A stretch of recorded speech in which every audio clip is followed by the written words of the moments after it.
Happy Death Day 2 is the sequel to the first Happy Death Day, which came out in 2017, and this is the follow up to the first film. And I have seen this film a few times. I didn't see it in theaters, I saw it after it came out, and it's recently just arrived on Netflix, just in time for the October season. And I thought, why the hell not add this to my October horror watch list? Because I was a fan of the first one, and I've enjoyed this one in the past, and I want to see how it goes upon rewatching it. So, how is Happy Death Day to you? Well, I am happy to report that this is a damn good sequel. This may even be better than the first film, because this film goes bigger and better. Because I picked up on a lot more things this viewing than I have upon my last two viewings of this movie.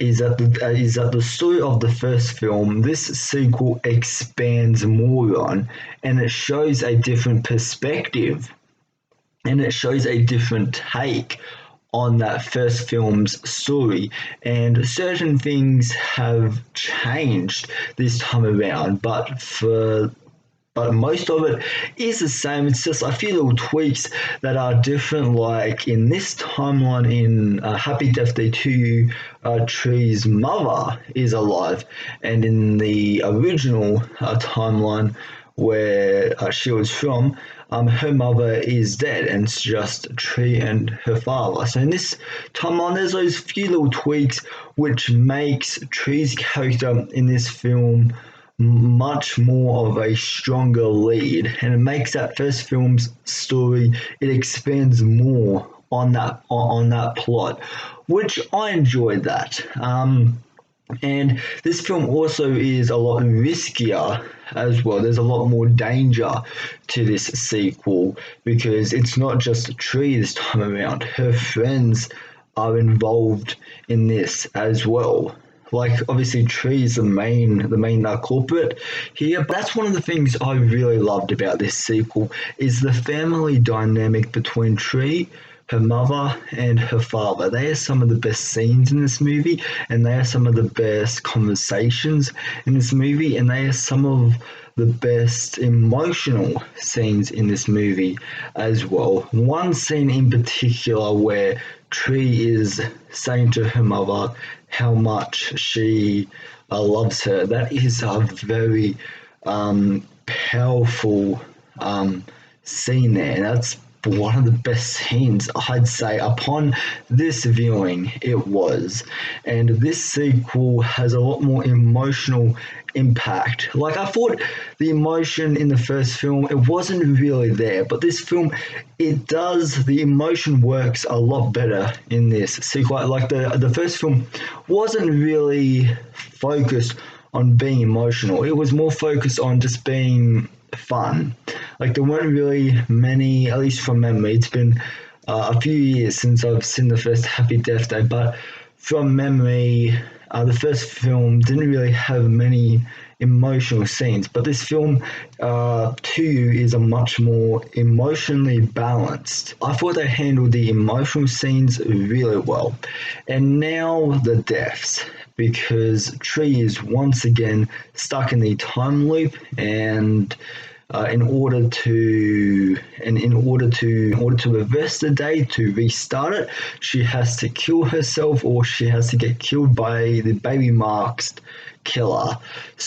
But this is also a horror film. It's more of a scientific film and a comedy film than it is horror, but horror elements are definitely in this movie for sure. This movie, just like this franchise, has never really been like big on horror. It's never really been a big focus to really scare like their viewers. The Happy Death Day films are more focused on just being fun, and like you can watch these films with your friends and just have fun. They're not really focused on actually scaring you. You're more going to these movies to have fun, and at least for me, I am I'm more there for the mystery side of things, like who is the killer this time around, because that is one of the major changes of this sequel as well. As I said before, there's a few tweaks in the time loop this time around, and certain things have changed. And I'll just say the killer, the events that follow the ending of the first film aren't the same anymore. The killer who was revealed to be the killer at the end of the first film isn't the killer this time around, and it's a difference. That's one of the many changes of this time loop. Which the killer, which just added a nice mystery to it. Like it's something fresh. Like to see a different killer, and when the reveal does happen in the third act, I'd say the killer reveal and this one is a lot better. That was one of the things that really captured me about that first film. That's kind of why I saw it in theaters in the first place, which I'm talking about 2017's Happy Death Day, is the mystery. Like, I love a good slasher movie. When I love a good slasher movie like Scream and Urban Legend, that you have to kind of like piece these pieces together in order to like find out who the killer is, and it requires like so much attention from the viewer to find out like who is the killer, and you have to kind of piece together like story elements and subplots and characters' decisions and actions, and then like sometimes it's obvious, sometimes the mystery, when the reveal happens, it's like it's a big surprise. And while I will say the reveal in this one, it is better, it is more predictable than the first one, because the first one has like it's like my biggest problem with the reveal, like I might have a different opinion since I haven't seen the first one for quite a few years, but from memory, it was very kind of all over the place. But anyways, I'm getting a bit carried away. So the deaths, these deaths are certainly a lot better than the first films. These deaths are like times 100 compared to the first film, because these deaths are the most creative this series has ever gone. Like, yeah, there's only 2 movies, but comparing it to the first film, these deaths are times 100 better than the first film's deaths, and they were a lot more creative. There was a lot more thought put into these deaths, and it's just like you can just tell the director and the actor Jessica Rothe was just having fun doing this. Like, you can just tell like the amount of fun that went into these deaths. Like, there's a scene when when Tree is looking behind her because the killer is right behind her, and she just runs off a building, and then there's a scene when she throws a hairdryer into the bath and electrocutes herself.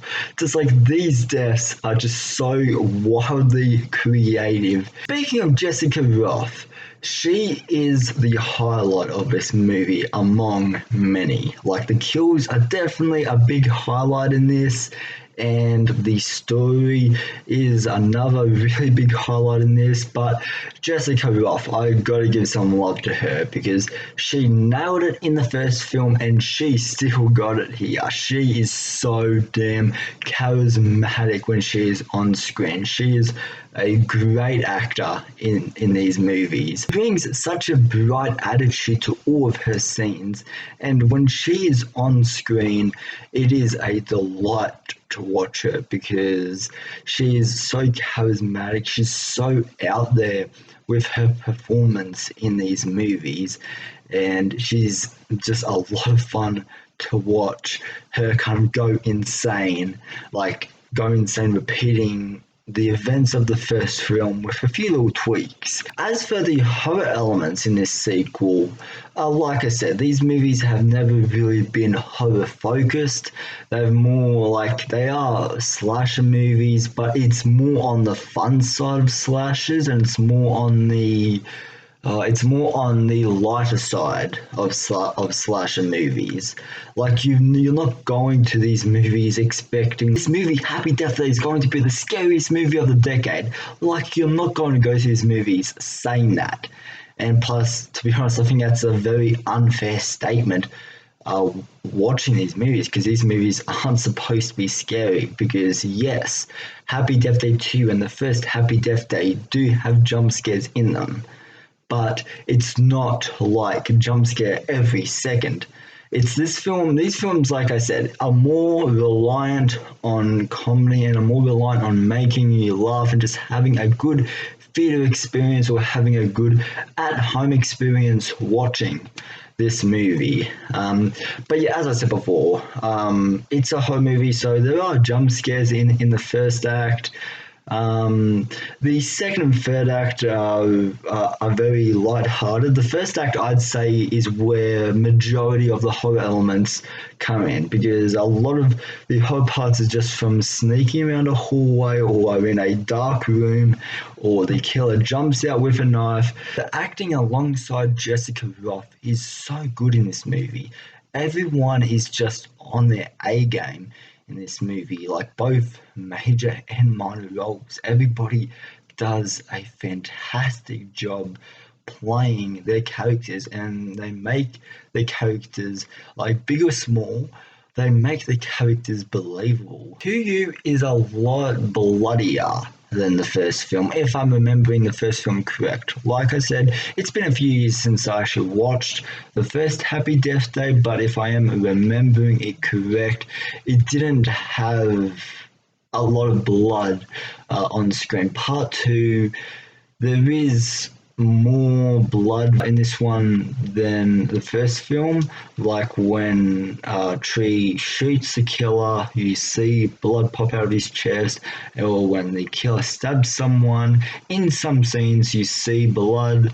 So it's definitely it's a lot bloodier than the first film, but like the blood isn't over the top. It's pretty simple in this one actually. One thing I feel like this sequel really nails is developing on your main character from the first film. That's like the best thing that a sequel can do. Like there are occasions where you can kill off the main character from the first film and you can go a completely different story or approach, and you can make that main character stand out more. Like there are those occasions, and there are those horror sequels out there, but that like I feel like this series in particular, if we are staying to Happy Death Day, Tree, like from the first film coming over to the sequel, her character is developed a lot more in this sequel, which makes her a stronger female lead. And she's a very memorable character, and due to a lot of that is I feel like from Jessica Roth's portrayal and performance and just what the level of dedication she gives to this role is massive and is really impressive. And so once again, I am praising Jessica Roth because she is really damn good in this movie alongside everyone else. And Christopher Landon, I cannot forget this guy. His direction is so on point.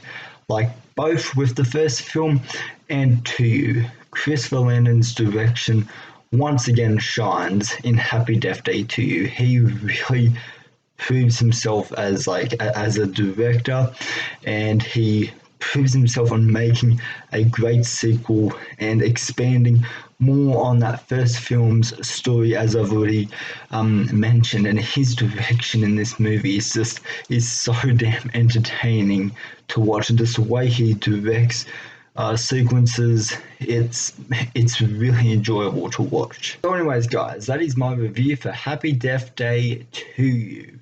I did not expect to come out of this movie saying this is a better sequel. Like, I think the first Happy Death Day is great. I think this one is great, but I think as far as story-wise goes, I feel like 2U does a better job at expanding and exploring the story of that first film, and just expanding on the characters and just everything he did with that first film.